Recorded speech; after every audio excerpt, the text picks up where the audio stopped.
So in this problem, we have something on an inclined plane. We're given the mass and the inclined angle. We're told that the object is stationary, but it's about to slip. And that's relevant because that will affect how we consider the force of static friction. And we're asked for the coefficient of static friction. So let's go ahead and do our free body diagram. So gravity is directed downwards. I'm going to work using tilted coordinates because my incline is tilted. So I'm going to worry about the perpendicular component of the gravitational force and the parallel. So it's perpendicular to the surface of the incline and parallel to it.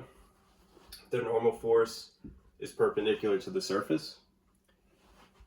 Static friction will oppose the intended motion. So in the absence of static friction, this thing will want to slide down the ramp, so static friction will be directed up along the ramp. So along my tilted x and y axes, everything is in equilibrium if this thing is stationary.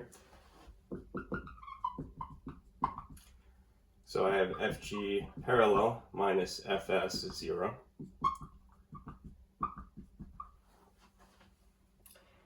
Right, so let me just substitute that FG parallel is mg times sine of the inclined angle. Fs is an inequality. If the object is about to slip, that means that it's on the regime of impending motion. So this is the maximum possible value that static friction can have, which is mu s n. Right, otherwise, we wouldn't know the exact value. Unless we had some other information at least. So I need the normal force, which is why I'm looking at the tilted y-axis.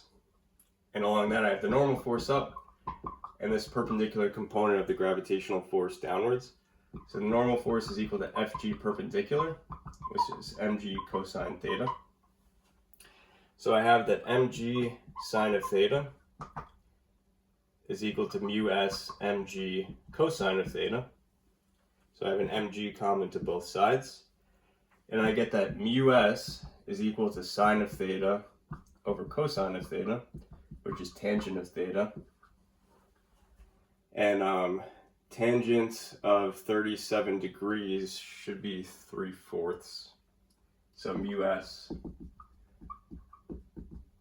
right, 345, which is a pretty high value.